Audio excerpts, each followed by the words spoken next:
Om Shanti. 14 November 2024. ईश्वरीय महावाक्य. आजची मुरलीचा सार आहे. बाबा म्हणतात, गोड मुलांनो, या डोळ्यांनी जे काही दिसते याला पाहत असताना देखील पाहू नका.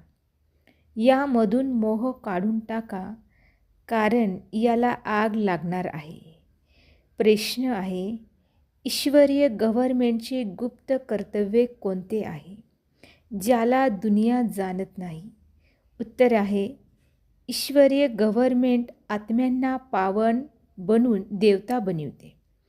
हे आहे अतिशय गुप्त कर्तव्य, ज्याला मनुष्य समजू शकत नाहीत.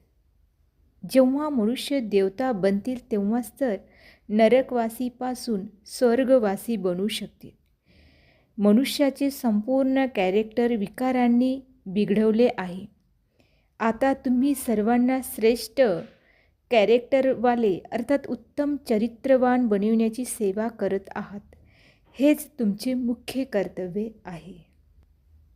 धारणेसाठी मुख्य सार आहे, विश्वाच्या बादशाहीचे बक्षीस घेण्यासाठी मुख्य आहे पवित्रता. त्यामुळे पवित्र बनण्याची हिंमत ठेवायची आहे. आपले चरित्र सुधारायचे आहे. आजचे वरदान आहे, नेहमी आठवणीच्या छत्रछायेखाली मर्यादेच्या रेषेच्या आत राहणारे मायाजीत विजयी भव. स्पष्टीकरण आहे, बाबांची आठवणच छत्रछाया आहे. छत्रछायेमध्ये राहणे अर्थात मायाजीत विजयी बनणे. नेहमी आठवणीच्या छत्रछायेखाली आणि मर्यादेच्या रेषेच्या आत राहा, तर कोणाचीही रेषेच्या आत येण्याची हिंमत होणार नाही.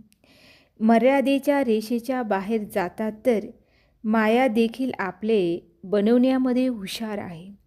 परंतु आपण अनेकदा विजयी बनलो आहोत. विजयी माळा आपलेच यादगार आहे. या स्मृतीद्वारे नेहमी समर्थ राहा, तर मायेकडून पराजित होऊ शकणार नाही. स्लोगन आहे, सर्व खजिन्यांना स्वतःमध्ये सामावून घ्या, तर संपन्नतेचा अनुभव होत राहील. अच्छा.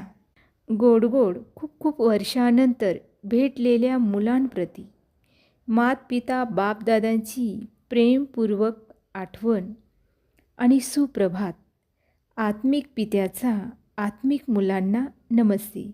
अम्मा आत्मिक मुलांचाही आत्मिक पित्याला नमस्ते. ओम शांती.